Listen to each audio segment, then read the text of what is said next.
और आपको पता चल गया होगा कि आपका जो है बिहार पुलिस एग्जाम कहाँ पर दिया है। एग्जाम का जो है सीटी जो है अनाउंस्ड हो गया है और आपको डेट पता चल गया होगा कि किस दिन किसका एग्जाम है। तो आपको कोई भी टेंशन नहीं लेना है। आपका थोड़ा सा एग्जाम सेंटर हो सकता है कि आपके घर से दूर दिया हो, लेकिन आपको टेंशन नहीं लेना है।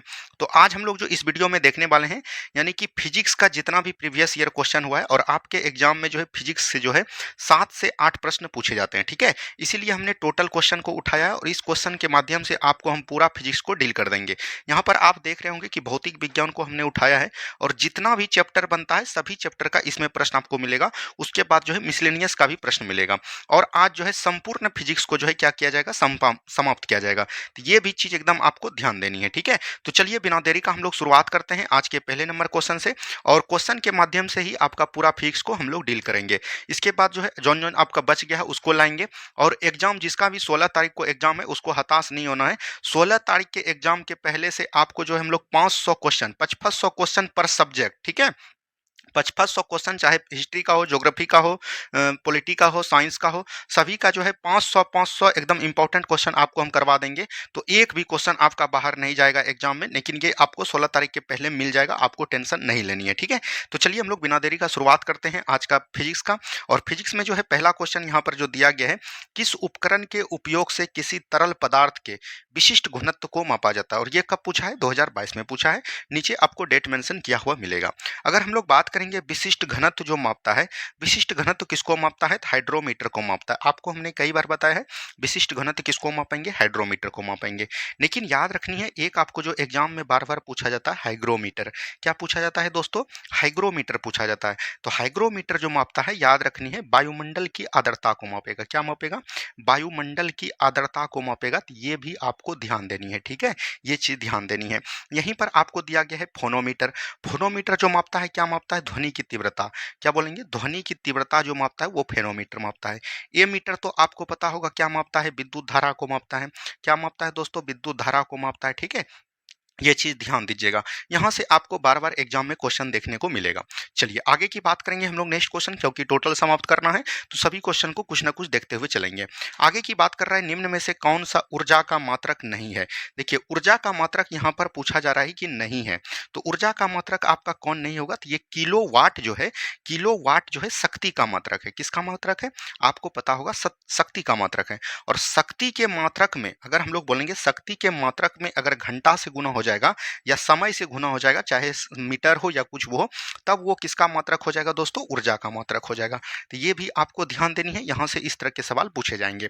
तो राइट आंसर क्या हो जाएंगे, ऑप्शन नंबर 1, क्योंकि किलोवाट जो है शक्ति का मात्रक है, ठीक है।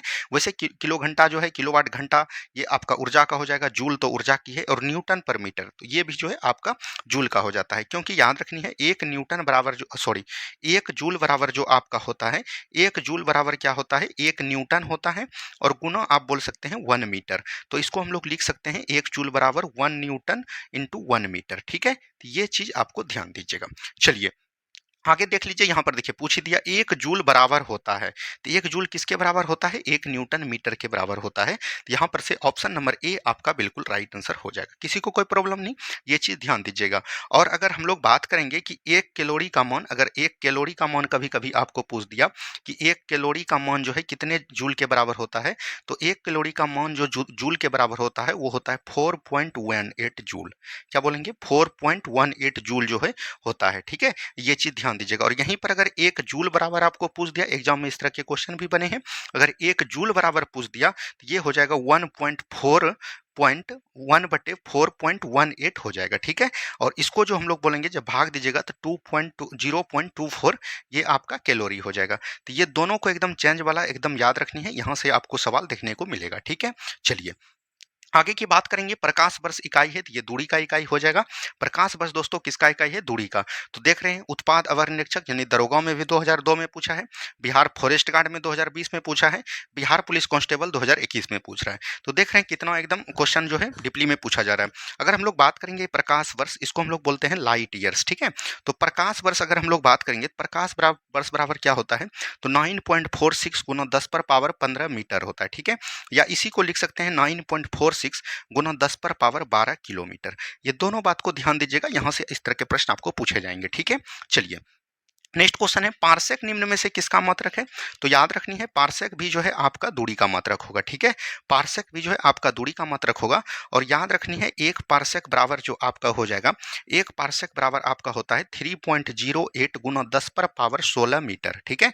ये चीज ध्यान दीजिएगा। या इसी को अगर प्रकाश वर्ष में आप लिखना चाहिएगा तो ये हो जाएगा 3.2 और होता है 6, ठीक है, और 2 दे सकते हैं तो ये हो जाएगा आपका प्रकाश वर्ष, ठीक है। अगर आपको दे दिया कि एक जो है याद रखनी है पार्सेक बराबर कितना प्रकाश वर्ष होता है, तो ये आपको ध्यान देनी है। किसी को कोई प्रॉब्लम नहीं, बढ़ेंगे हम लोग अगले सवाल की तरफ। नेक्स्ट क्वेश्चन यहाँ पर है भूकंप किस पैमाने पर मापा जाता है? तो भूकंप जो है रिक्टर स्केल पर मापा जाता है और रिक्टर स्केल की संख्या 1 से लेकर 9 तक होता है और इसका गठन जो किया गया था 1935 में किया गया था और इसका किसके द्वारा गठन किया गया था? तो याद रखनी है चार्ल्स रिक्टर। क्या बोलेंगे? चार्ल्स रिक्टर के नाम पर ही इनका नाम रिक्टर स्केल रखा है, ठीक है। किसी को कोई दिक्कत नहीं। भूकंप का हम लोग अध्ययन क्या बोलते हैं? ध्यान रखनी है सिस्मोग्राफी बोलेंगे। क्या बोलेंगे? सिस्मोग्राफी। यहाँ पर हम ऑप्शन पे को डील नहीं कर रहे हैं क्योंकि आगे बहुत सारा प्रश्न है तो वहां पर ऑटोमेटिक आपका डील हो जाएगा, ठीक है। चलिए आगे की बात करेंगे। निम्न में से कौन सी एक ध्वनि की इकाई है? तो ध्वनि की इकाई क्या हो जाएगा दोस्तों? डेसिबल हो जाएगा। और ये क्वेश्चन भी देखिए आप कितना एग्जाम में पूछा है, 2019 में बिहार पुलिस में पूछा, फिर 2016 में पूछ लिया था, उसके बाद 2021 में पूछा है दरोगा में। तो देख रहे हैं कितना एकदम क्वेश्चन पूछा है। अगर हम लोग बात करेंगे ध्वनि, ध्वनि का जो है सर्वाधिक चाल कहाँ पर होता है दोस्तों? तो ठोस में होता है। ठोस के बाद अगर हम लोग बात करेंगे कहाँ पर होता है? द्रव में। द्रव के बाद अगर हम लोग बात करेंगे गैस में और सबसे कम कहाँ पर होता है? तो निर्वात में। कहाँ पर? निर्वात में। ध्वनि में याद रखनी है ध्रुवन की घटना नहीं होती है। अगर आपको पूछा जाएगा कि ध्रुवन की घटना कहाँ पर होती है, वैसे तो प्रकाश तरंग में भी नहीं होता है, लेकिन प्रकाश तरंग में जो है इसको कृत्रिम रूप से तैयार किया जाता है। लेकिन ये चीज एकदम ध्यान दीजिएगा कि ये जो है ध्वनि में नहीं होता है। ध्वनि एक प्रकार का जो है याद रखनी है अनुदैर्घ्य तरंग है। क्या बोलेंगे? ध्वनि जो है एक प्रकार का क्या है? अनुदैर्घ्य तरंग है। तो यहाँ से भी आपका सवाल पूछा जाएगा, ठीक है। चलिए आगे की बात करेंगे। नेक्स्ट क्वेश्चन है किन दो भौतिक राशियों का मात्रक बराबर है? अगर हम लोग बात करेंगे भौतिक राशि का जो है मात्रक समान है, ये चीज पूछा गया है। अगर हम लोग बात करेंगे यहाँ पर देखिए बल है और ऊर्जा है। अगर हम लोग बल की बात करेंगे तो ये क्या होता है दोस्तों? न्यूटन होता है। क्या होता है? न्यूटन होता है, ठीक है। अगर हम लोग ऊर्जा की बात करेंगे तो ऊर्जा का इकाई मात्रक क्या होता है? जूल होता है। तो ये तो बराबर नहीं हुआ। वहीं हम लोग अगर बात करेंगे बल का क्या होता है? न्यूटन होता है। त्वरण का क्या होता है? तो मीटर पर सेकेंड होता है। क्या होता है दोस्तों? मीटर पर सेकेंड हो जाएगा, ठीक है। यहाँ पर ये हो जाएगा तो ये भी नहीं हुआ। वेग का क्या होता है? मीटर पर सेकेंड होता है। और दूरी जो है आपका लंबाई हो जाएगा। क्या हो जाएगा? दूरी लंबाई। तो दूरी को हम लोग किस में मापते हैं? मीटर में मापते हैं, ठीक है। तो ये भी गलत हो गया। वेग की अगर हम लोग बात करेंगे तो ये मीटर पर सेकेंड होगा और चाल की भी बात करेंगे तो ये मीटर पर सेकेंड होगा। तो यहाँ पर आप लोग देख पा रहे होंगे कि वेग और चाल जो है क्या है? मीटर पर सेकेंड हो जाएगा। वहीं पर वेग की हम लोग बात करेंगे तो ये सदिश राशि होगा और अगर चाल की बात करेंगे तो ये आपका अदिश राशि हो जाएगा, ठीक है। आगे हम क्लियर करेंगे कि सदिश और अदिश किसको बोलते हैं, ठीक है। चलिए एक भी प्रश्न आपका नहीं छूटेगा, बस आप लोग बने रहें, ठीक है। निम्न में से कौन सा मूल मात्रक नहीं है? देखिए अगर हम लोग बात करेंगे आधारी राशि या मूल अधिक आधारी राशि, ठीक है। आधारी राशि या भौतिक राशि की संख्याओं की बात करेगा तो वो कितना होता है दोस्तों? 7 होता है। कितना होता है? 7 होता है। तो सबसे पहले याद रखनी है आपका क्या हो जाएगा? लंबाई हो जाएगा। लंबाई के बाद याद रखनी है आपका क्या हो जाएगा? द्रव्यमान हो जाएगा, ठीक है। द्रव्यमान के बाद आपका क्या हो जाएगा? समय हो जाएगा। समय के बाद याद रखनी है क्या हो जाएगा? ताप हो जाएगा। ताप के बाद आपको याद रखनी है क्या हो जाएगा? विद्युत धारा हो जाएगा। क्या हो जाएगा? विद्युत धारा। उसके बाद आप लोग बोल सकते हैं यहाँ पर क्या हो जाएगा? ज्योति तीव्रता। क्या बोलेंगे? ज्योति तीव्रता। उसके बाद हम लोग बात करेंगे तो यहाँ पर होता है पदार्थ की मात्रा। क्या होता है दोस्तों? पदार्थ की मात्रा होता है। तो यहाँ पर देख लीजिए यही जो 7 मूल आधारी राशि है, लंबाई, द्रव्यमान, समय, ताप, विद्युत धारा, ज्योति तीव्रता और पदार्थ की मात्रा। तो अब यहाँ पर देख रहे होंगे आपकी कौन नहीं है? तो ओम नहीं है। ओम का जो है याद रखनी है ईसाई मात्रक क्या होता है? ये प्रतिरोध का ईसाई मात्रक है। क्या बोलेंगे? प्रतिरोध, जिसको हम लोग रेजिस्टेंस बोलते हैं। तो ऑप्शन नंबर डी बिल्कुल राइट आंसर यहाँ पर हो जाएंगे। किसी को कोई दिक्कत नहीं, ये 7 को एकदम आपको ध्यान देनी है। चलिए आगे की बात करेंगे। नेक्स्ट क्वेश्चन है एसआई मात्रक में बोल्ट समान नियतांक का मान कितना होता है? तो ये होता है 1.38 गुना 10 पर पावर माइनस 23 जूल पर केजी होता है। तो ऑप्शन नंबर डी को एकदम ध्यान दीजिएगा, यहाँ से आपको सवाल बनेंगे, ठीक है। आगे की बात करेंगे। नेक्स्ट क्वेश्चन है भार का एसआई मात्रक क्या होता है? भार मतलब होता है याद रखनी है वेट। तो वेट का जो है एसआई मात्रक क्या हो जाएगा? तो न्यूटन हो जाएगा। क्या हो जाएगा? भार का एसआई मात्रक एक प्रकार का बल है, बल का जो होता है न्यूटन होता है, ठीक है। ये चीज ध्यान दीजिएगा। किलोग्राम किसका होता है दोस्तों? द्रव्यमान का होता है। किसका होता है? द्रव्यमान का होता है। और डाइन बराबर क्या होता है? तो ये बल का जो है सीजीएस मात्रक है और एक बल बराबर जो है याद रखनी है, एक न्यूटन बल बराबर कितना होता है? 10 पर पावर 5 डाइन होता है। क्या होता है? 10 पर पावर 5 डाइन होता है। तो इसको भी ध्यान देंगे तो right answer option number C हो जाएंगे, ठीक है। चलिए नेक्स्ट क्वेश्चन है बल का विमीय समीकरण है। अगर हम लोग बात करेंगे बल का विमीय समीकरण हम लोग क्या निकालते हैं, तो बल बराबर हम लोग लिख सकते हैं दोस्तों इसका फार्मूला। बल का फार्मूला क्या होता है, तो द्रव्यमान गुना त्वरण होता है। क्या होता है, द्रव्यमान गुना त्वरण। तो द्रव्यमान का एसआई मात्रक सबसे पहले जानेंगे केजी होता है। त्वरण का भी तुरंत हमने बताया क्या होता है, केजी मीटर पर सेकेंड स्क्वायर। क्या बोलेंगे, केजी मीटर पर सेकेंड स्क्वायर होता है। ठीक है, तो ये चीज ध्यान दीजिएगा, बीच में ये मल्टीप्लीकेशन है। ठीक है, तो केजी का जो होता है याद रखनी है बीमा, वो क्या होता है एम, तो एम वन हो जाएगा। मीटर का क्या होता है एल, तो एल वन हो जाएगा। और टी सेकंड का क्या होता है टी, और टी पर माइनस दो हो जाएगा तो माइनस दो। और बीमा को जो है यानी डायमेंशन को इस तरह से दोनों तरफ से भरते हैं। तो यहाँ पर M one L one T minus two, तो यहाँ पर देख लीजिए कहीं पर है दोस्तों, देखिए एम वन हो जाएगा, एल वन वन को नहीं भी लिखता है, टी माइनस टू हो जाएगा। तो ऑप्शन नंबर सी बिल्कुल राइट आंसर हो जाएंगे। किसी को कोई प्रॉब्लम नहीं, बढ़ेंगे हम लोग अगले सवाल की तरफ। नेक्स्ट क्वेश्चन है किलोवाट घंटा इकाई है। अगर हम लोग बात करेंगे किलोवाट घंटा किसकी इकाई है, तो विद्युत ऊर्जा की इकाई हो जाएगा। हमने पहले भी बताया कि किलोवाट घंटा में जो इकाई अगर लगेगा तो वो जो है ऊर्जा का इकाई हो जाएगा। तो ऑप्शन नंबर जो है यहाँ पर से क्या हो जाएगा, ऑप्शन नंबर डी हो जाएंगे। क्या हो जाएंगे, ऑप्शन नंबर डी हो जाएंगे। ठीक है, चलिए आगे की बात करेगा। नेक्स्ट क्वेश्चन है विद्युत शक्ति का मात्रक क्या हो जाएगा, तो विद्युत शक्ति का मात्रक हो जाएगा वाट। क्या हो जाएगा, वाट हो जाएगा। ठीक है, ये चीज ध्यान दीजिएगा। जूल का मात्रक क्या हो जाएगा, तो याद रखनी है जूल जो होता है ऊर्जा का एसआई मात्रक होता है। और एक ऊर्जा बराबर एक जूल बराबर कितना होता है, 10 पर पावर 7 अर्ग होता है। ये भी चीज ध्यान दीजिएगा, एक जूल बराबर कितना होता है, 10 पर पावर 7 अर्ग होते हैं। ठीक है, तो ये चीज ध्यान दीजिएगा। चलिए आगे की बात करेगा, चुंबकीय क्षेत्र का एसआई मात्रक क्या होगा, टेस्ला होगा। क्या होगा दोस्तों, चुंबकीय क्षेत्र का अगर एसआई मात्रक पूछेगा तो ये टेस्ला हो जाएगा। वहीं अगर हम लोग बात करेंगे चुंबकीय, याद रखनी है चुंबकीय फ्लक्स की बात करेंगे, किसकी बात करेंगे, चुंबकीय फ्लक्स की बात करेंगे, तो ये आपका वेबर हो जाएगा। क्या हो जाएगा, वेबर। और मैक्सवेल भी इसी का होता है, तो ये भी आपको ध्यान देनी है। यहाँ से आपको कोई भी टेंशन नहीं होगा। आगे की बात करेंगे, नेक्स्ट क्वेश्चन एंट्रोपी की इकाई है। अगर हम लोग एंट्रोपी की इकाई करेंगे तो जूल पर केल्विन पर मोल होता है। ऑप्शन नंबर डी बिल्कुल राइट आंसर यहाँ पर हो जाएंगे। क्या हो जाएगा, जूल पर केल्विन पर मोल हो जाएंगे। तो ऑप्शन नंबर डी को ध्यान देनी है। चलिए नेक्स्ट क्वेश्चन है दो वेक्टर जिनका मान अलग अलग है। अगर बात करेंगे दो राशि रहेगा, क्या बोलेंगे, दो राशि अगर मान के चलिए कोई भी है और उसका मान जो है अलग अलग होगा। मान के चलिए किसी का 2 है, किसी का 5 होगा, 2 और 5 होगा किसी किसी का मान, तो याद रखनी है वो कभी भी आपस में शून्य हो सकता है, नहीं होगा। तो उसका परिणामी शून्य नहीं हो सकता है, तो यही आपका राइट आंसर हो जाएगा। ठीक है, तो ऑप्शन नंबर सी बिल्कुल राइट आंसर यहाँ पर हो जाएंगे। आगे की बात करेंगे, नेक्स्ट क्वेश्चन है किलो वाट घंटा आवर किसकी एसआई मात्रक है, तो ये जो हो जाएगा शक्ति का एसआई मात्रक हो जाएगा। किसका हो जाएगा दोस्तों, शक्ति का। अगर हम लोग बात करेंगे किलोवाट घंटा, यहाँ पर देखिए घंटा लग गया, तो ये तो हो जाएगा ऊर्जा का मात्रक, तो ये ऑप्शन नंबर डी हो जाएंगे। क्या हो जाएंगे, ऑप्शन नंबर डी हो जाएंगे। और 1 किलोवाट घंटा बराबर कितना होता है दोस्तों, तो 746 वाट होता है। कितना बोलेंगे, 746 वाट होता है। तो ये भी चीज ध्यान दीजिएगा। तो ऑप्शन नंबर यहाँ पर सी ही होगा, इसको काट लीजिएगा। ठीक है, ऑप्शन नंबर सी ही यहाँ पर बिल्कुल राइट आंसर होगा। ठीक है, चलिए आगे की बात करेंगे, निम्नलिखित में से कौन सी राशि अदिश राशि है। देखिए राशि जो होता है आपका दो प्रकार का होता है, एक हम लोग बात करेंगे अदिश राशि और एक आपका होता है सदिश राशि। वैसे तो इसका जो परिभाषा की बात करेंगे तो जिसमें सिर्फ परिणाम हो, याद रखनी है परिमाण नाम हो, वो जो है आपका अदिश राशि है। लेकिन याद रखनी है जिसमें परिणाम और दिशा दोनों हो उसको हम लोग बोलते हैं सदिश राशि। ठीक है, मान के चलिए कि कोई भी कार्य है, क्या बोलेंगे कार्य, तो कोई भी कार्य कर रहा है, कार्य अगर कर रहा है तो आपको बताना पड़ेगा कि क्या कार्य कर रहा है। तब आप जो है यहाँ पर सिर्फ परिणाम बताए, दिशा नहीं बताए कि हाँ जो है वो जो है भागलपुर की तरफ 20 किलोमीटर जा रहा है तो वहां पर कार्य कर रहा है, तो ये आपका अदिश राशि हो गया। लेकिन वही बोल देगा कि याद रखनी है कोई व्यक्ति ऊपर से नीचे जा रहा है, फिर नीचे से ऊपर जा रहा है और 10 किलोमीटर बराबर जा रहा है, तो ये एक प्रकार का आपने क्या बता दिया, कार्य बता दिया।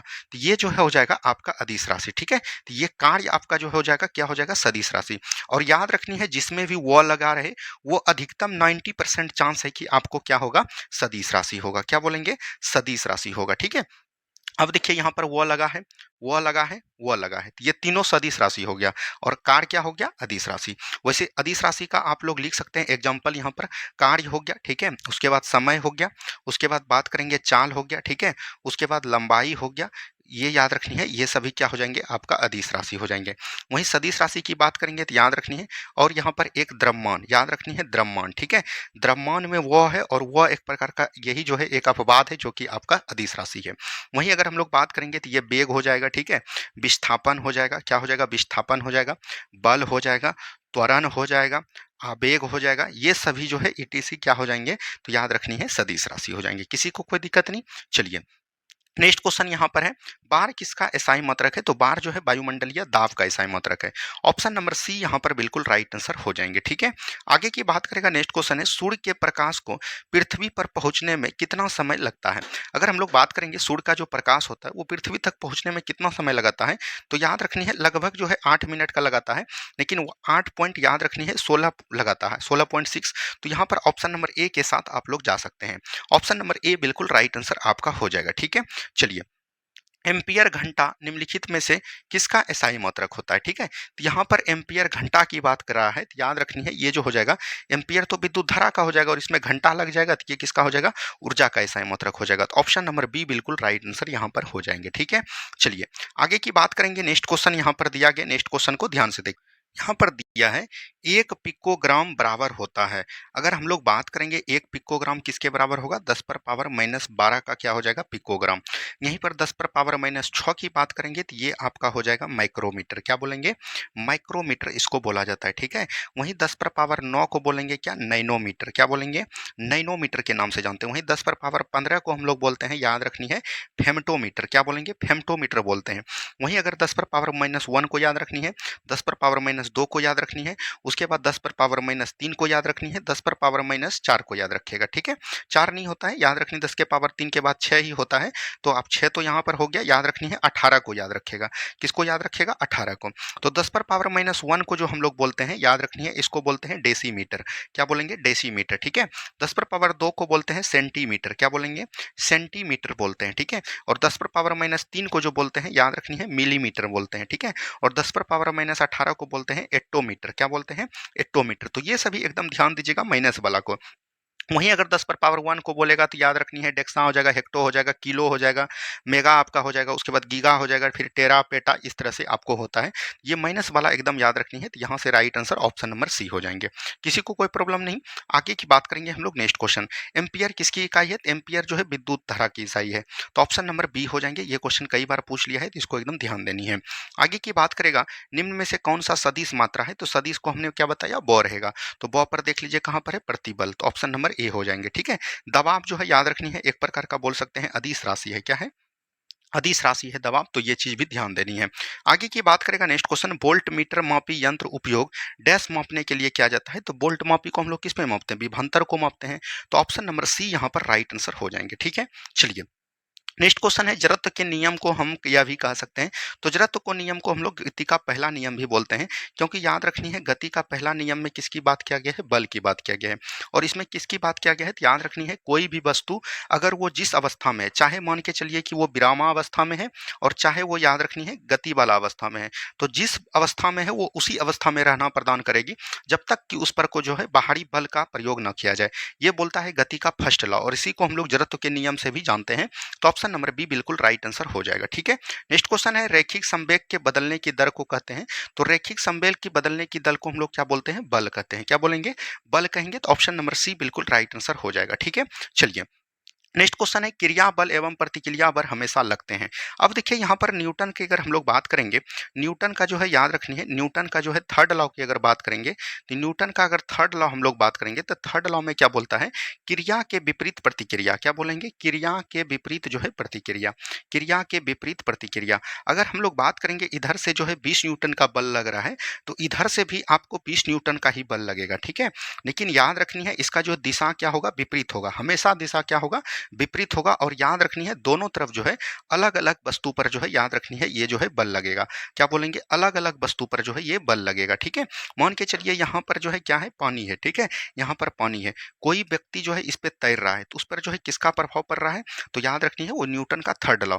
आगे इसको धकेल रहा है और पानी जो है इसको पीछे की ओर धर रहा है, यानी कि दोनों तरफ जो है बराबर प्रभाव लग रहा है, तो यही होता है। तो क्रिया एवं बल की प्रतिक्रिया हमेशा लगते हैं, अलग अलग वस्तुओं पर लगते हैं और विपरीत दिशाओं में लगते हैं। तो ऑप्शन नंबर डी हो जाएगा। अब हमको उम्मीद है कि इस तरह के प्रश्न को आप गलत नहीं कीजिएगा। ठीक है, चलिए नेक्स्ट क्वेश्चन देखिए, रॉकेट की कार्य प्रणाली का सिद्धांत आधारित है? तो रॉकेट का जो है कार्य प्रणाली सिद्धांत किस पर आधारित है? रेखीय संवेग के संरक्षण के सिद्धांत पर आधारित है। ऑप्शन नंबर ए बिल्कुल राइट आंसर हो जाएगा। और ये ऐसा एग्जाम है जो कि पूछने का हद ही पार कर दिया है। आप लोग देख सकते हैं पहले 2010 में पूछा, फिर 12 में पूछा, फिर 20 में पूछा, फिर 21 में पूछा। तो यही सब प्रश्न जो है बार बार रिपीट होते हैं, तो इसको एकदम ध्यान दीजिएगा। आगे की बात करेंगे, चलती कार में अचानक ब्रेक लगाने पर यात्री आगे की ओर झुकना निम्नलिखित में से किसका उदाहरण है? देखिए यहाँ से आपको दो तरह का सवाल पूछा जाएगा। एक होगा, आपको याद रखनी है कोई भी चलती कार होगा, ठीक है, और याद रखनी है एक जो है रुकी हुई कार होगी। क्या होगी? रुकी हुई कार होगी। अगर चलती हुई कार में कोई भी व्यक्ति यहाँ पर बैठा है, मान के चलिए कोई भी व्यक्ति यहाँ पर बैठा है और अचानक जो है गाड़ी चलने लगेगा, तो ये क्या होगा? याद रखनी है पीछे की ओर, मतलब कि अगर चलती कार रहेगी और अचानक जो है रुक जाएगी, क्या लगेगा? अचानक ब्रेक लग जाएगा, तो ये जो है आगे की ओर झुक जाएगा। क्या होगा? आगे की ओर झुक जाएगा। वहीं कोई रुकी हुई कार है और उस पर जो है एक व्यक्ति बैठा हुआ है, ठीक है, और अचानक जो है ये क्या हुआ? चलने लगा। अचानक चलने लगा, बिता बताने चलने लगा, तो ये जो है पीछे की ओर धक्का लगा। तो ये दोनों एकदम याद रखनी है। न्यूटन के फर्स्ट लॉ को हम लोग जानते हैं, न्यूटन के प्रथम नियम का पालन करेगा, ठीक है, और न्यूटन के प्रथम नियम को हम लोग क्या बोले हैं? अभी तुरंत हमने बताया, जड़त्व के नियम के नाम से भी जानते हैं। तो यहाँ पर देखिए, अगर चलती कार है तो चलती कार है तो व्यक्ति जो है आगे की तरफ जाएगा, और इसी को जो है जो चलेगा उसको गति में रहेगा, गति जड़त्व बोलेंगे, और जो रुका हुआ रहेगा उसको विश्राम जड़त्व बोलेंगे। ये भी बात को एकदम आपको याद रखनी है। तो यहाँ पर अगर चलती कार की बात करेगा तो ये गति जड़त्व हो जाएगा। ऑप्शन नंबर ए बिल्कुल राइट आंसर हो जाएगा, किसी को कोई प्रॉब्लम नहीं हुआ होगा। चलिए आगे की बात करेंगे, यदि किसी वस्तु का वेग दुगुना कर दिया जाए तो उसका कुल गतिज ऊर्जा क्या होगा? अब देखिए यहाँ पर हम लोग बात करेंगे गतिज ऊर्जा। किसकी बात करेंगे? गतिज ऊर्जा की बात करेंगे, जिसको हम लोग इंग्लिश में क्या बोलते हैं? काइनेटिक एनर्जी बोलते हैं, ठीक है। काइनेटिक एनर्जी वाला फॉर्मूला क्या होता है? हाफ एम वी स्क्वायर होता है, ठीक है। अब यहाँ पर क्या बोला है? आपका प्रश्न में बोला है वेग को दोगुना कर दिया। अगर मान के चलिए, कोई भी यहाँ पर मान के चलिएगा, half M V square formula होता है, ठीक है, और आप क्या किए? वेग को दोगुना कर दिए, तो हाफ हो गया, द्रव्यमान हो गया, और वेग को दुगुना कर दीजिएगा तो 2 का स्क्वायर हो जाएगा, ठीक है। तो यहाँ पर देखिए हाफ एम और 2 का स्क्वायर क्या हो जाएगा? 4 हो जाएगा। तो यहाँ पर देखिए, अगर आप ये तो देखिए कितना हो गया? तो ये चरगुना हो गया। अगर मान के चलिए हाफ एम भी स्क्वायर है और भी को अगर हम दुगुना कर देंगे तो ये क्या हो जाएगा? 4 गुना हो जाएगा। तो यहाँ पर क्या हो जाएगा? 4 गुनी हो जाएगा, तो ऑप्शन नंबर बी हो जाएगा। तो याद रखनी है वेग का जो है, याद रखनी है स्क्वायर समानुपाती किसके होगा? तो याद रखनी है काइनेटिक एनर्जी, यानी हम लोग हाफ एम भी स्क्वायर बोल सकते हैं, ठीक है। अगर वेग को दुगुना करेगा तो याद रखनी है वो की भी क्या होगा? 4 गुना हो जाएगा, ठीक है। ये चीज ध्यान देनी है। चलिए आगे की बात करेगा, निम्न में से किसका जड़त्व अधिकतम होता है? जड़त्व की बात करेंगे तो जो जितना भारी रहेगा उसका जड़त्व उतना अधिक होगा। मतलब कि यहाँ पर सबसे भारी गेंद, ट्रक और राइट साइकिल में कौन हो जाएगा? रेलगाड़ी। तो रेलगाड़ी सबसे भारी है, तो रेलगाड़ी आपका राइट आंसर हो जाएंगे, ठीक है। किसी को कोई प्रॉब्लम नहीं? चलिए आगे की बात करेंगे। नेक्स्ट क्वेश्चन यहाँ पर है, जब कोई वस्तु मुक्त रूप से पृथ्वी की ओर गिरती है तो उसकी कुल ऊर्जा क्या होता है? देखिए कोई भी व्यक्ति अगर वस्तु जो है ऊपर से अगर गिरेगा, ऊपर से अगर गिरेगा, तो यहाँ पर जो है कुल ऊर्जा का नियम क्या कहता है कि कोई भी व्यक्ति अगर मुक्त रूप से गिरेगा तो इसका जो है जी का रहेगा? समान रहेगा। क्या रहेगा? जी का रहेगा? समान रहेगा। तो जी जब समान रहेगा तो ऊर्जा जो है नियत रहे बनी रहेगी। और ऊर्जा का संरक्षण का नियम का फर्स्ट लॉ बोलता है कि न ही हम ऊर्जा की उत्पत्ति कर सकते हैं और न ही जो है ऊर्जा को समाप्त कर सकते हैं। तो राइट आंसर क्या हो जाएंगे? ऑप्शन नंबर सी हो जाएंगे, ठीक है। चलिए सरल आवर्त गति करते हुए किसी पिंड की स्थितिज ऊर्जा अधिकतम होती है, तब विस्थापन क्या हो जाएगा? देखिए यहाँ पर किसकी बात किया गया है? स्थितिज ऊर्जा की बात किया गया है। तो स्थितिज ऊर्जा बराबर फॉर्मूला क्या होता है? mgh होता है। तो याद रखनी है mgh, जो जब किसी सरल आवर्त गति पर यह पिंड की स्थितिज ऊर्जा अधिकतम जब हो जाएगा तो उसका आयाम क्या होगा? तो याद रखनी है आयाम हो जाएगा। उसका विस्थापन की बात करेंगे तो आयाम, आयाम को हम लोग डिनोट करते हैं ए से, तो right answer option number B हो जाएगा। इस तरह का प्रश्न जो है इंटर का है, लेकिन अब इस तरह का प्रश्न आपको नहीं पूछेगा, ठीक है। चलिए नेक्स्ट क्वेश्चन है, सभी मूल बलों में सबसे दुर्बल अम्ल कौन है? तो गुरुत्व बल है। कौन है? गुरुत्वीय बल है। तो ऑप्शन नंबर डी हो जाएंगे। आगे की बात करेंगे। नेक्स्ट क्वेश्चन है, बांध में संग्रहित जल है। मान के चलिए कि यहाँ पर ये बांध हो गया, मान के चलिएगा बांध हो जाएगा और इसमें जो है जल भरा हुआ है। क्या है? जल है। ये एक प्रकार का क्या हो जाएगा? स्थितिज ऊर्जा हो जाएगा। क्या हो जाएगा?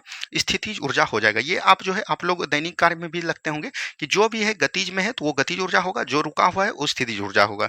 ये स्थितिज ऊर्जा को परिभाषित करेगा, तो ऑप्शन नंबर सी। यहाँ पर एक और एग्जाम्पल आपको दिया जाता है कि याद रखनी है, धनुष जो है खींचा हुआ है। अगर धनुष खींचा हुआ है तो वो तो चल नहीं रहा है, तो वो क्या हो जाएगा? स्थितिज ऊर्जा हो जाएगा, ठीक है। चलिए आगे की बात करेगा, v बराबर u प्लस ए टी क्या जानकारी देता है? तो ये जो है समीकरण है। अगर हम लोग बात करेंगे यहाँ पर समझ लीजिए, v बराबर जो हो क्या होता है? अंतिम वेग होता है। क्या होता है? अंतिम वेग। यहाँ पर हमने फॉर्मूला भी लिख देते हैं, तो याद रखनी है s बराबर होता है v plus U T plus half A T square, ठीक है। v बराबर होता है, या v बराबर दिया है तो v बराबर U T plus half eighty square होता है। ठीक है, ये चीज ध्यान दीजिएगा। तो v बराबर क्या हो गया, अंतिम वेग। u बराबर क्या हो गया दोस्तों, प्रारंभिक वेग हो गया। क्या बोलेंगे, प्रारंभिक वेग हो गया। ठीक है, प्रारंभिक वेग। ए आपका क्या दर्शाएगा, त्वरण को दर्शाएगा। ठीक है, त्वरण को दर्शाएगा। टी आपका क्या दर्शाएगा, समय को दर्शाएगा। और अगर आपको अब तो यहाँ पर कुछ नहीं है, तो यहाँ पर देख लीजिए, आपको यहाँ पर बोला है कि क्या जानकारी देता है, तो वेग, समय और एक जो है फंक्शन, फंक्शन को क्या बोलेंगे, त्वरण बोलेंगे। तो ऑप्शन नंबर बी बिल्कुल राइट आंसर हो जाएगा। ठीक है, ये चीज ध्यान दीजिएगा। चलिए, नेक्स्ट क्वेश्चन है, बस के अचानक रुक जाने की स्थिति में बस में सवार यात्री आगे की ओर झुक जाता है, तो ऐसे न्यूटन की गति को हमने बताया कि इसको क्या बोलते हैं, न्यूटन का प्रथम नियम बोलते हैं। यहाँ पर हम लोग थोड़ा सा न्यूटन के प्रथम नियम और सेकंड नियम की बात कर लेंगे। तो न्यूटन का फर्स्ट लॉ तो हमने बता दिया कि कोई भी वस्तु अगर विरामावस्था में है या वो गतीय अवस्था में है, तो वो वैसे ही रहना प्रदान करेगी जिस पर कि उस पर कोई बाहरी बल ना पड़ा। और याद रखनी है, न्यूटन के फर्स्ट लॉ से हमको क्या प्राप्त होता है, तो याद रखनी है, ये भी पूछा गया है, तो बल की परिभाषा प्राप्त होता है। क्या होता है दोस्तों, बल की परिभाषा प्राप्त होता है। लेकिन वहीं बात करेंगे न्यूटन के सेकंड लॉ। न्यूटन के सेकंड लॉ जो है संवेग संरक्षण के सिद्धांत पर काम करता है। रखिए, संवेग संरक्षण के सिद्धांत पर। और इससे जो फार्मूला हमको प्राप्त होता है, व्यंजक आपको पूछा जा गया है बिहार पुलिस में कि न्यूटन के जो है किस नियम से जो है व्यंजक प्राप्त होता है, तो ये जो है न्यूटन का सेकंड लॉ। और थर्ड लॉ तो हमने आपको बता दिया कि ये जो है क्रिया के विपरीत प्रतिक्रिया कार्य करती है। क्या बोलेंगे, क्रिया के विपरीत जो है प्रतिक्रिया कार्य करती है। तो ये भी आपको ध्यान देनी है। ठीक है, किसी को कोई प्रॉब्लम नहीं होनी चाहिए। आगे की बात करेंगे हम लोग। नेक्स्ट क्वेश्चन यहाँ पर है, रेलवे प्लेटफॉर्म के किनारे पर खड़े बालक के सामने तेजी तेज गति से रेलगाड़ी की ओर गुजरने पर बालक क्या होगा, तो याद रखनी है, गाड़ी की ओर गिर जाएगा। और ये किसके सिद्धांत पर होगा, तो याद रखनी है, आपने पढ़ा होगा बर्नौली का सिद्धांत। क्या बोलेंगे, बर्नौली का सिद्धांत। लेकिन हम तो इसमें कई कमजोर विद्यार्थी हैं, तो हम लोग सभी को लेकर चलेंगे जो पढ़े हैं। देखिए, बर्नौली का नियम क्या बोलता है, बर्नौली का नियम ये बोलता है कि मान के चलिए ये आपका हो जाएगा क्या दोस्तों, ट्रेन हो जाएगा। क्या हो जाएगा, ट्रेन। और यहाँ पर जो है एक व्यक्ति खड़ा है। क्या बोलेंगे, यहाँ पर एक व्यक्ति खड़ा हो जाएगा। ठीक है, जब ट्रेन चलेगा दोस्तों, तो इसके बीच का जो है वायुमंडलीय दाब क्या हो जाएगा, कम हो जाएगा। क्या हो जाएगा, वायुमंडलीय दाब, जिसको हम लोग बोलते हैं एयर। तो एयर जो है याद रखनी है, यहाँ पर क्या हो जाएगा, कम हो जाएगा। जब यहाँ पर एयर कम हो जाएगा, तो यहाँ पर एयर क्या हो जाएगा, अधिक हो जाएगा। क्या हो जाएगा, यहाँ पर एयर अधिक हो जाएगा। और ये जो एयर है ये इधर की ओर आकर्षित होगा, ये की ओर आकर्षित होगा। तो यहाँ पर तो एयर पूरा समाप्त है। तो यहाँ पर एयर भरने के लिए इसी को धकेलेगा यहाँ पर, और व्यक्ति क्या होगा, ट्रेन की ओर गिर जाएगा। इसी को बोलते हैं बर्नौली का सिद्धांत। और बर्नौली का सिद्धांत से आपने देखा होगा कि याद रखनी है, छड़ का जो मतलब बोल सकते हैं, छत का जो है चदरा उड़ गया, ये भी किसके सिद्धांत पर करता है, तो याद रखनी है, बर्नौली के सिद्धांत पर ही कार्य करता है। ठीक है, चलिए, वर्षा की बूंद गोल होने का कारण है, तो इसका तो एकमात्र कारण है पृष्ठ तनाव। तो ऑप्शन नंबर बी बिल्कुल राइट आंसर आपका हो जाएगा। ठीक है, चलिए आगे की बात करेंगे। एक चाबी भरी गरी में कमौनी में किस प्रकार की ऊर्जा होती है, तो ये तो स्थितिज ऊर्जा हो जाएगा। क्या हो जाएगा दोस्तों, स्थितिज ऊर्जा हो जाएगा। ऑप्शन नंबर बी बिल्कुल राइट आंसर आपका हो जाएगा। ठीक है, चलिए नेक्स्ट क्वेश्चन की हम लोग बात करेंगे। नेक्स्ट क्वेश्चन यहाँ पर दिया गया है, मथने के पश्चात क्रीम का दूध से पृथक हो जाने का कारण क्या है। अगर हम लोग कोई भी चीज को मथ रहे हैं, मान के चलिए कि आप दूध को जो है मथ रहे हैं, दूध को से जो है मक्खन को प्राप्त करना है, यानी क्रीम को प्राप्त करना है, वो जो है किस सिद्धांत पर कार्य करता है, तो याद रखनी है, ये जो है अपकेंद्रीय बल के सिद्धांत पर कार्य करता है। ठीक है, ये चीज ध्यान दीजिएगा। एक आपका होता है अभिकेंद्र बल। क्या बोलेंगे, अभिकेंद्र बल। अभिकेंद्र फल जो है याद रखनी है, ये जो है बोल सकते हैं, मतलब कि जहां पर हम मुड़ रहे हैं वहां पर कार्य करता है, यानी कि सर्किल पर काम करता है। लेकिन अपकेंद्रीय बल जो है दूध से मक्खन निकालना। और बोल सकते हैं आप जो वॉशिंग मशीन आपका होता है, वॉशिंग मशीन भी आपके एग्जाम में पूछा गया है, वॉशिंग मशीन किस सिद्धांत पर कार्य करता है, तो ये भी जो है अपकेंद्रीय बल के सिद्धांत पर कार्य करता है। ठीक है, चलिए नेक्स्ट क्वेश्चन, अश्व यानी अश्व मतलब घोड़ा। घोड़ा यदि एकाएक चलना प्रारंभ कर दे तो अश्वारोही यानी कि जो उस पर बैठा व्यक्ति है, पीछे की तरफ गिरने की आशंका थी। यानी कि पहले क्या था, घोड़ा रुका हुआ था और एकाएक चलना प्रारंभ किया, तो क्या हो जाएगा, विश्राम जरत हो जाएगा। ऑप्शन नंबर सी हो जाएंगे। ठीक है, चलिए न्यूटन के पहले सिद्धांत को भी कहते हैं, तो इसको हम लोग जड़त्व का नियम बोलते हैं। तो ऑप्शन नंबर बी हो जाएगा। ठीक है, चलिए आगे की बात करेंगे।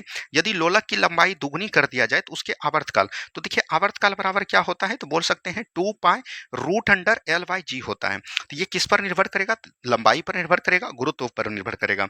यहाँ पर आपको पूछा गया कि लंबाई को दुगुनी कर देंगे, तो मान के चलिए टी बराबर जो दोस्तों हो जाएगा 2 पाई, तो कॉन्स्टेंट है, तो ये क्या हो जाएगा, लंबाई दुगुनी हो जाएगा, तो √2 गुना हो जाएगा। आवर्तकाल का क्या हो जाएगा, √2 गुना हो जाएगा। तो ऑप्शन नंबर सी हो जाएंगे। ठीक है, चलिए नेक्स्ट क्वेश्चन है, दो पिंडों के बीच के गुरुत्वाकर्षण बल को एफ निम्न में से परिवर्तित करता है। अगर हम लोग बात करेंगे दो बीच का गुरुत्वाकर्षण है, तो वो जो है एफ समानुपाती क्या हो जाएगा, तो याद रखनी है F1 इंटू F2, सॉरी बड़ा गुरुत्वाकर्षण बराबर यहाँ पर जी बराबर होगा F1 इंटू F2 बटे हो जाएगा, याद रखनी है, आर स्क्वायर। तो इसको हम लोग बोल सकते हैं, तो याद रखनी है यहाँ पर M1 होगा। ठीक है दोस्तों, माफी चाहते हैं। तो ये जो हो जाएगा, याद रखनी है द्रव्यमान का, क्या बोलेंगे, द्रव्यमान का जो है याद रखनी है गुणनफल का, द्रव्यमान का गुणनफल यहाँ पर है, द्रव्यमान का गुणनफल, सॉरी यहाँ पर खत्म हो गया, तो लिख देते हैं M1 इंटू M2। ठीक है, तो द्रव्यमान, ये देखिए द्रव्यमान है, M से डिनोट करते हैं द्रव्यमान को, तो द्रव्यमान के गुणनफल का होता है समानुपाती, क्या बोलेंगे, द्रव्यमान के गुणनफल का होता है समानुपाती गुरुत्वाकर्षण, और याद रखनी है उसके वर्ग के व्युत्क्रमानुपाती होता है, वर्ग के व्युत्क्रमानुपाती होता है, दूरी, यहाँ पर दूरी बोल सकते हैं, दूरी के वर्ग के व्युत्क्रमानुपाती होता है। ठीक है, तो ये भी चीज एकदम आपको ध्यान दीजिएगा, यहाँ पर से आपको जो है पूछा जाएगा क्वेश्चन इस तरह से। तो यहाँ पर जो है लिखने का, और इसको जो समानुपाती को हराइएगा, तो यहाँ पर एक कांस्टेंट टर्म देना पड़ेगा, तो यहाँ पर हम लोग केल दे देंगे, तो M1 इंटू M2 बटे आर स्क्वायर इसका फॉर्मूला होता है। तो वहीं पर पूछा गया कि आर जो है दोनों पिंडों के बीच की दूरी है, तो ये क्या हो जाएगा, 1 बटे आर स्क्वायर हो जाएगा, यहाँ पर 1 लिख देंगे, आर स्क्वायर, तो 1 बटे आर स्क्वायर हो जाएगा, ऑप्शन नंबर डी हो जाएगा। जी का मान याद रखनी है सदैव जो है कभी भी बदलता नहीं है, क्या बोलेंगे, बदलता नहीं है, बड़ा जी का मान। ठीक है, गुरुत्वाकर्षण नियतांक किसको बोला जाता है। ठीक है, चलिए आगे की बात करेंगे, ग्रहों की गति का संचालन होता है, तो ग्रहों के गति का संचालन जो है केपलर के नियम से होता है, और केपलर ने ग्रहों के नियम के 3 नियम दिए। ठीक है, तो ये चीज ध्यान दीजिएगा। आगे की बात करेंगे हम लोग, नेक्स्ट क्वेश्चन यहाँ पर है, यूरोप के किस प्रथम वैज्ञानिक ने खोज की कि पृथ्वी सूर्य का चक्कर लगाती है, तो पृथ्वी जो है सूर्य का चक्कर जो लगाती है, ये किसने निकाला, कोपरनिकस ने, ऑप्शन नंबर ए हो जाएगा। ठीक है, आगे की बात करेगा, किसी वस्तु का पृथ्वी की सतह से अगर पलायन वेग पूछेगा, तो ये 11.2 किलोमीटर होगा, याद रखनी है, किलोमीटर पर सेकंड। और वहीं अगर बात करेगा चंद्रमा से जो है पलायन वेग कितना होगा, चंद्रमा से पूछेगा, तो याद रखनी है 2.38 किलोमीटर पर सेकंड होगा। तो दोनों में किलोमीटर के द्वारा जो है क्या आता है, आपका घंटा आता है हमेशा, लेकिन यहाँ पर पलायन वेग में याद रखनी है 2.38 किलोमीटर पर सेकंड। तो ये पलायन वेग क्या होता है, तो याद रखनी है कोई वस्तु है, कोई वस्तु को अगर हम लोग पृथ्वी से जो है 11.2 किलोमीटर पर सेकंड की रफ्तार से अगर फेंकेंगे, तो वो जो है याद रखनी है उसको जो है अपने ओर खींच लेगा, वो वापस नहीं होगा, उसकी को बोलते हैं पलायन वेग। ठीक है, चलिए, भू स्थिर उपग्रह पृथ्वी से कितनी ऊंचाई पर है, तो 36,000 किलोमीटर, एकदम याद रखिएगा, इस तरह के प्रश्न को डायरेक्ट पूछे जाएंगे। आगे की बात करेंगे, इनमें से कौन सही है, द्रव्यमान हमेशा स्थिर रहता है जबकि भार बदलता है, बिल्कुल ठीक है। अगर आप यहाँ से चंद्रमा पर चल जाते हैं तो वहां पर आपका द्रव्यमान कभी भी नहीं बदलता, ये याद रखनी है, द्रव्यमान जो है याद रखनी है, द्रव्यमान जो है आपका क्या होता है, हमेशा और हमेशा सदैव जो है कितना होता है, समान होता है। लेकिन याद रखनी है आपका वेट जो है ये जो है अक्षांश के अनुसार बदलती घटती रहती है। ठीक है, चलिए, पृथ्वी पर किसी वस्तु का पलायन वेग चंद्रमा पर उस वस्तु का पलायन वेग से होगा, पृथ्वी का पलायन वेग कितना होता है, 11.2 किलोमीटर पर सेकंड, और चंद्रमा पर पलायन वेग कितना होता है, तो याद रखनी है 2.38 किलोमीटर पर सेकंड। तो क्या होगा, पलायन वेग हमेशा अधिक होगा पृथ्वी पर। ठीक है, तो ऑप्शन नंबर बी हो जाएंगे। आगे की बात करेंगे, भिन्न भिन्न द्रव्यमान के दो पत्थरों को एक ही भवन के शिखर से गिराया जाता है, तो दोनों पत्थर जमीन पर एक साथ पहुंचेंगे, क्योंकि याद रखनी है गुरुत्वाकर्षण का जो मान होगा वो हमेशा क्या होता है, मतलब कि बोल सकते हैं ये जो है दोनों समान होंगे, क्या होंगे, समान भार लगाएंगे, इसीलिए दोनों एक साथ पहुंचेंगे। ठीक है, चलिए, यहाँ जी का मान है, जी का मान गुरुत्वाकर्षण नियतांक होता है, इसका फॉर्मूला होता है 6.67 गुना 10 पर पावर -11 न्यूटन मीटर पर स्क्वायर इंटू होता है, याद रखनी है किलोग्राम स्क्वायर पर किलोग्राम स्क्वायर। तो यहाँ पर देख लीजिए 6.7 एक ही में है, तो ऑप्शन नंबर ए हो जाएगा, न्यूटन मीटर स्क्वायर पर किलोग्राम स्क्वायर। ठीक है, तो ऑप्शन नंबर ए हो जाएंगे। आगे की बात करेगा, बर्फ पानी पर क्यों तैरता है, देखिए कोई भी चीज अगर तैरता है, मान के चलिए कि कोई तैर रहा है, तो उसका जो है घनत्व क्या होगा दोस्तों, घनत्व जो है कम होगा, क्या होगा, घनत्व होगा। अगर बर्फ तैर रहा है पानी पर, तो बर्फ का घनत्व क्या होगा, कम होगा, तो बर्फ का घनत्व जो है पानी से कम होगा, तो ऑप्शन नंबर बी होगा। और जिसका घनत्व अधिक होगा वो क्या हो जाएगा, डूब जाएगा। और ये सिद्धांत जो है किसका दिया है, आर्किमिडीज का सिद्धांत दिया गया है। पानी का घनत्व होता है 1 ग्राम सेंटीमीटर क्यूब होता है, ऑप्शन नंबर ए हो जाएंगे। आगे की बात करेगा, ऑक्सीजन गैस के लिए मोलर विशिष्ट उष्माओं का अनुपात जो होता है 7/5 होता है हमेशा, तो ऑप्शन नंबर सी इसको याद रख लीजिएगा, इस तरह के एग्जाम में अगर पूछेंगे तो ये आप नहीं बना पाइएगा, डायरेक्ट आपको याद रखनी होगी। आगे की बात करेंगे, नेक्स्ट क्वेश्चन है, वायु के क्षैतिज संचलन से होने वाले ताप के स्थानांतरण कहलाता है। अगर हम लोग बात करेंगे, वायु एक प्रकार का क्या है, गैस है, क्या हो जाएगा दोस्तों, गैस हो जाएगा। और गैस का जो है याद रखनी है, अगर बात करेंगे उष्मा का संचलन जो है 3 विधि से होता है, आपको पता होगा, एक होता है चालन, और एक आपका होता है संवहन, क्या होता है दोस्तों, संवहन, और एक आपका होता है विकिरण, क्या होता है, विकिरण। तो यहाँ अगर हम लोग चालन में बात करेंगे तो ये ठोस का होता है, वहीं अगर संवहन की बात करेंगे तो इसमें द्रव और गैस दोनों का होता है। और विकिरण जो आपका थर्मोस्टेट प्लास्टिक होता है जिसमें हम पानी पीते हैं मिल्टन का, वो जो है विकिरण पर काम करता है, तो ये भी जो है गैस का ही प्रभाव करता है, ये चीज ध्यान दीजिएगा, तो ये अभिवहन हो जाएगा, ऑप्शन नंबर सी हो जाएंगे। ठीक है, चलिए, पानी का घनत्व अधिकतम किस तापमान पर होता है? 4 डिग्री सेल्सियस पर होता है पानी का घनत्व अधिकतम। और याद रखनी है यहाँ पर आयतन जो है क्या हो जाएगा? आयतन आपका न्यूनतम हो जाएगा। घनत्व का जो है उल्टा क्या होता है? आयतन। क्योंकि अगर हम लोग बात करेंगे द्रव्यमान बराबर क्या होता है, तो याद रखनी है घनत्व बराबर होता है द्रव्यमान बटे आयतन। ठीक है, घनत्व बराबर अगर हम लोग बात करेंगे तो ये द्रव्यमान बटे आयतन होता है और हमेशा विपरीत होता है। आगे की बात करेंगे, किसी पदार्थ का क्वथनांक दाब में अगर वृद्धि होगा तो उसका जो है क्या हो जाएगा? वृद्धि भी बढ़ेगा। पदार्थ का क्वथनांक दाब में अगर वृद्धि के साथ साथ क्या हो जाएगा? उसका भी क्वथनांक भी बढ़ जाएगा। आगे की बात करेंगे, नेक्स्ट क्वेश्चन, ऊनी कपड़े सूती वस्त्रों की अपेक्षा गर्म होते हैं। क्यों गर्म होते हैं? याद रखनी है ऊनी कपड़ा जो है हमारे शरीर से जो है उष्मा का परिवहन नहीं होने देता है। तो ताप के अच्छे रोधक होते हैं? बिल्कुल नहीं। ताप के अच्छे वितरक होते हैं, सूती वस्त्र भारी होते हैं, तो यही हो जाएगा ताप के अच्छे रोधक होते हैं। यानी हमारे शरीर का टेम्परेचर जो है 37 डिग्री सेल्सियस है, तो इसको जो है बाहर नहीं होने देता है। जब बाहर नहीं होने देता है तो अंदर वाला प्रवेश नहीं करता है, तो आपको जो है गर्म की अनुमति प्राप्त होती है। ठीक है, चलिए आगे की बात करेंगे। नेक्स्ट क्वेश्चन है, निम्न में से किस प्रतिशत का उपयोग जो है आजकल नहीं होता है? अमोनिया का करते हैं, सल्फर डाइऑक्साइड का करते हैं, फ्रियोन का करते हैं, कार्बन डाइऑक्साइड का अब जो है बंद हो गया है। ऑप्शन नंबर सी हो जाएंगे। आगे की बात करेगा, किस तापमान पर सेल्सियस एवं फ़ारेनहाइट का मान जो है समान होता है? तो -40 डिग्री सेल्सियस। याद रखनी है, कई बार एग्जाम में पूछे गए हैं। तो -40 डिग्री सेल्सियस आपका हो जाएगा। 1 किलो कैलोरी ऊष्मा का मान कितना होता है? तो हमने अभी तुरंत बताया आपको, और इस तरह के सवाल आपको एग्जाम में कई बार पूछे गए हैं। तो 4.24 10 गुना पावर 5 4 जूल हो जाएगा। ऑप्शन नंबर डी हो जाएंगे। नेक्स्ट क्वेश्चन है, थर्मोस्टेट क्या होता है? तो अभी जो पानी आपको मिल्टन वाला इस तरह सा जो बोतल होता है, याद रखनी है इस तरह से जो होता है वही होता है। तो तापमापी को शुद्धता मापने के लिए किसी संकाय का ताप स्थिर रखने का। ऑप्शन नंबर बी बिल्कुल राइट आंसर हो जाएंगे। ठीक है, चलिए सोनार में तरंगें प्रयुक्त होती है, तो ये जो है पराध्वनि तरंग प्रयुक्त होती है, और ये मान के चलिए सोनार जो होता है इसको हम लोग बोलते हैं सोनार। ठीक है, इसका अगर फुल फॉर्म की बात करेंगे तो साउंड नेविगेशन एंड रेजिंग। ठीक है, ये फार्मूला होता है, हम लोग यहाँ पर लिखने का प्रयास करेंगे, साउंड नेविगेशन। ठीक है, नेविगेशन होता है साउंड नेविगेशन एंड रेजिंग। ठीक है, एंड रेजिंग होता है। ठीक है, तो ये जो आपका होता है क्या होता है? इसका फुल फॉर्म होता है, और इसको जो है डूबी हुई चीज़ों पर जो है हम लोग क्या नौसंचालक के रूप में इसका प्रयोग करते हैं। ठीक है, चलिए नेक्स्ट क्वेश्चन, इनमें में से किस विकिरण का सबसे कम तरंग दैर्ध्य? देखिए पूछा हुआ है, और 2020 में क्वेश्चन पूछा है, इस तरह के क्वेश्चन 2024 में भी बहुत पूछे गए। अगर तरंग दैर्ध्य की बात करेगा यहाँ पर दोस्तों, याद रखनी है, अगर तरंग दैर्ध्य की बात करेगा सबसे कम, तो सबसे पहले याद रखनी है गामा का, गामा के बाद याद रखने हैं अल्फा का। ठीक है, गामा अल्फा, उसके बाद याद रखनी है परावैगनी किरण। क्या बोलेंगे? परावैगनी किरण। उसके बाद याद रखनी है आपको दृश्य प्रकाश। ठीक है, उसके बाद अब याद रखनी है अवरक्त हो जाएगा। क्या हो जाएगा? अवरक्त हो जाएगा। ठीक है, उसके बाद याद रखनी है सूक्ष्म किरण। ठीक है, उसके बाद ये बात करेंगे तो रेडियो तरंग। यही जो है ये क्रम है। अगर इधर से हम लोग इधर की तरफ जाएंगे, ये आपका तरंग दैर्ध्य बढ़ेगा। ठीक है, और इधर से हम लोग अगर इधर से आएंगे तब आपका क्या होगा? आवृत्ति बढ़ेगा। क्या बोलेंगे? आवृत्ति बढ़ेगा। यानी तरंग दैर्ध्य जो है आवृत्ति का विपरीत होता है। अगर हम लोग यहाँ पर बात कर रहा है कि सबसे कम तरंग दैर्ध्य किसका होता है, तो गामा किरण का। ऑप्शन नंबर बी हो जाएगा। ठीक है, चलिए नेक्स्ट क्वेश्चन, तरंगें जो धातुओं को संचारित करती है तो अनुदैर्ध्य और अनुप्रस्थ दोनों होती है, तो ऑप्शन नंबर ए एवं बी दोनों हो जाएंगे। ठीक है, आगे की बात करेगा, एक तरंग 0.8 सेकंड में 24 चक्र पूरा करती है, तरंग की आवृत्ति क्या होगा? तो एक आवृत्ति बराबर अगर हम लोग बात करेंगे तो ये चक्र की संख्या और कितना समय में किया है, एक आवर्तकाल की संख्या, और यहाँ पर गिनो 10 हो जाएंगे, तो ये पॉइंट जब हटेगा 10 आ जाएगा, तो 8 तिया 24, तो 10 तिया 30 हर्ट्ज हो जाएगा। आवृत्ति को हम लोग किस में मापते हैं? हर्ट्ज में, तो 30 आपका राइट आंसर हो जाएंगे। ठीक है, चलिए अपसरंग तरंगों की आवृत्ति कितनी होती है? तो 20 हर्ट्ज से कम होती है अपसरंग, और 20 हर्ट्ज से 20,000 हर्ट्ज तक अगर बात करेगा तो ये आपका होता है श्रव्य तरंग, जो कि ऑडिबल तरंग बोलता है, जिसको हम लोग सुन सकते हैं। और 20,000 हर्ट्ज से जो अधिक होता है उसको हम लोग बोलते हैं पराश्रव तरंग। क्या बोलेंगे? पराश्रव तरंग बोलते हैं, जिसको हम लोग नहीं सुन पाते हैं। ये भी चीज ध्यान देनी है। आगे की बात करेगा, ध्वनि सबसे तेज माध्यम में हमने पहले ही बता दिया ठोस में होता है, ऑप्शन नंबर ए हो जाएंगे। ध्वनि तरंगें नहीं चल सकती है ध्रुवन में, हमने बताया था निर्वात हो जाएगा।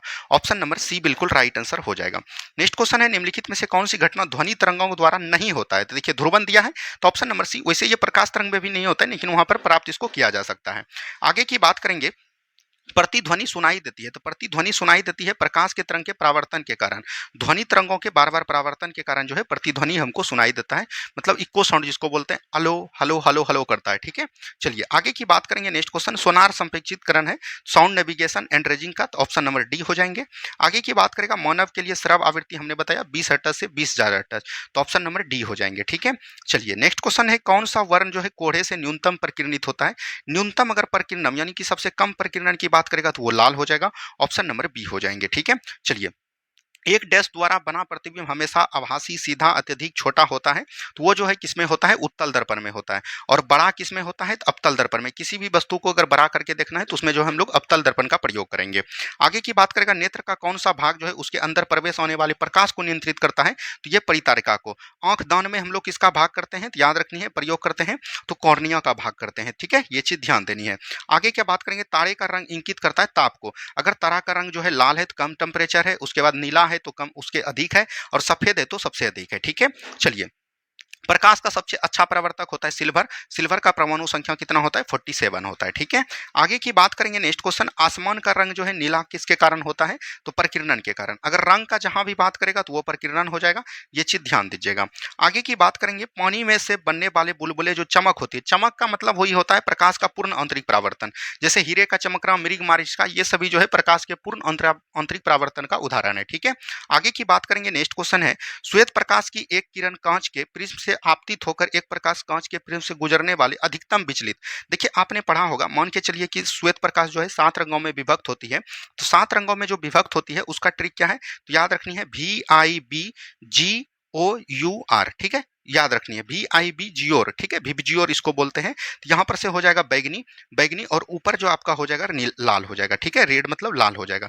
तो सबसे अधिक विचलन जो होता है, अपवर्तनांक जिसका अधिक होगा, अपवर्तनांक जो है सबसे अधिक किसका होता है? ऊपर से जब नीचे आइएगा तो अपवर्तनांक आपका बढ़ेगा, और नीचे से ऊपर जाइएगा तो आपका क्या होगा? तरंगदैर्घ्य बढ़ेगा। अगर आपको पूछा जाएगा कि सबसे अधिक तरंगदैर्घ्य किसका होता है, तो लाल का, और अपवर्तनांक होने के कारण फैलाव अधिक होगा तो विचलन अधिक होगा। ऑप्शन नंबर ए हो जाएंगे। ठीक है, चलिए। नेक्स्ट क्वेश्चन है, समान रेत रेटिना पर बनने वाले प्रतिबिंब होते हैं वास्तविक और उल्टा। तो वास्तविक और उल्टा हो जाएगा, ऑप्शन नंबर सी हो जाएंगे। ठीक है, आगे की बात करेगा, निकट दृष्टि दोष का निवारण किया जाता है अवतल लेंस के द्वारा। और वहीं पर उत्तल लेंस की बात करेंगे तो उत्तल लेंस होगा यहाँ पर। उत्तल लेंस के द्वारा हम लोग दूर दृष्टि का प्रयोग करते हैं। ठीक है, दूर दृष्टि में जो किसका प्रयोग करते हैं? उत्तल लेंस का करते हैं। नेक्स्ट क्वेश्चन, जब श्वेत प्रकाश एक प्रिज्म से गुजरता है तो वह जो है रंगों में कितने रंगों में विभाजित होता है? 7 रंगों में। ऑप्शन नंबर बी हो जाएंगे। आगे की बात करेगा, डॉपलर प्रभाव के अनुसार जब स्रोत प्रक्षेपथ की ओर चलता है तो वो क्या होता है? तो स्रोत से ज्यादा आवृत्ति मापता है। ठीक है, तो ऑप्शन नंबर बी हो जाएंगे। आगे की बात करेगा, प्रकाश का जो है विवर्तन परिघटना दर्शाती है। ये जो है प्रकाश की तरंग प्रकृति को, तरंग जो है याद रखनी है, विवर्तन का जहां भी बात आएगा तो वहां तरंग की बात आएगा।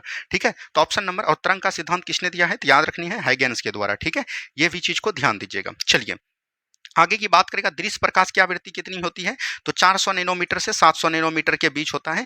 तो ऑप्शन नंबर ए बिल्कुल राइट आंसर हो जाएंगे। आगे की बात करेगा, जब कोई प्रकाश किरण सघन माध्यम से विरल माध्यम में प्रवेश करती है, तो मान के चलिए यहाँ पर जो है कोई प्रकाश ऊपर से आपतित किरण है, और आपतित किरण ये आपका अभिलंब है। ठीक है, तो यहाँ पर से अगर मान के चलिए ये सघन माध्यम है, क्या है? सघन माध्यम, और ये जो है आपका विरल माध्यम है। ठीक है, तो सघन से जब विरल में आएगा तो ये जो है क्या हो जाएगा? अभिलंब से जो है दूर हट जाएगा।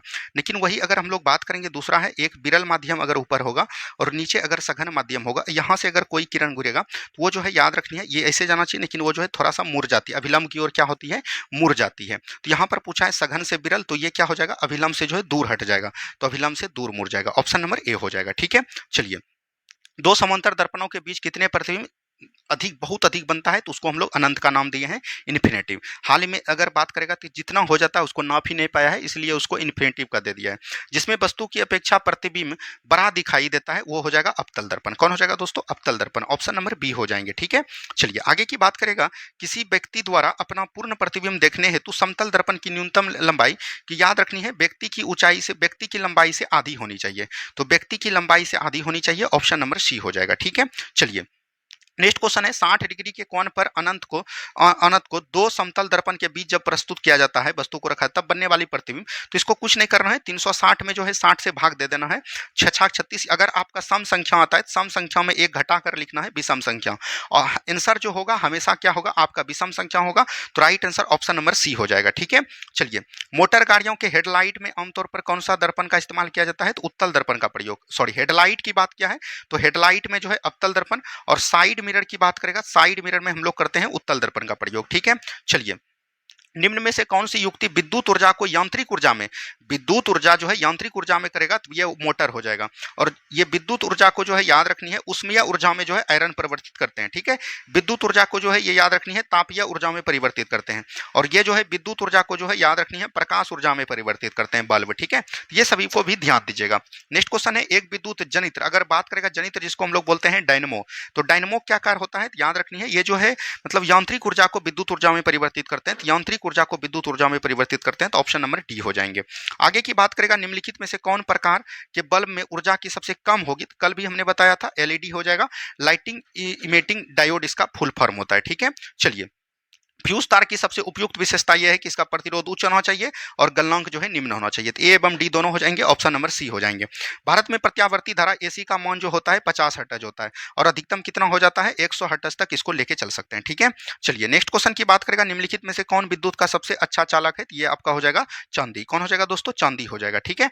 चलिए नेक्स्ट क्वेश्चन, घरेलू विद्युत उपकरणों में प्रयुक्त सुरक्षा फ्यूज तार उस धातु से बनी होती है जिसका अगर बात करेंगे तो प्रतिरोध उच्च गलनांक कम, तो ऑप्शन नंबर बी बिल्कुल राइट आंसर हो जाएंगे। नेक्स्ट क्वेश्चन, एक घर में 60 वाट के 5 लैंप और 75 वाट के 4 पंखे 6 घंटे, तो कुछ नहीं करना है, 60 वाट का जो है 5 लैंप और 6 घंटे कार्य करता है, और जो है 75 वाट का जो है 4 पंखे जो है कितना 6 घंटे प्रयोग करता है और टोटल 30 दिन तक चलता है। तो इसको जो है यूनिट में बदलने के लिए 1000 से भाग देंगे, तो याद रखनी है ये जो हो जाएगा आपका 1800 हो जाएगा, 6 पंच 30, 3 छक 1800 और ये भी 1800 यानी 3600 टोटल हो गया, और बटे आपका हो जाएगा 1000 गुना हो जाएगा 30, तो दो जीरो से 2 जीरो कट जाएगा दोस्तों, और याद रखनी है यहाँ से 1 जीरो से 1 जीरो कट जाएगा, तो 36 या कितना हो जाएगा दोस्तों 108, तो 108 आपका right answer option number A हो जाएंगे, ठीक है। चलिए, चुंबक पर आधारित चिकित्सा तकनीकी जो करता है एमआरआई पे करता है, ऑप्शन नंबर बी बिल्कुल राइट आंसर आपका हो जाएगा, ठीक है।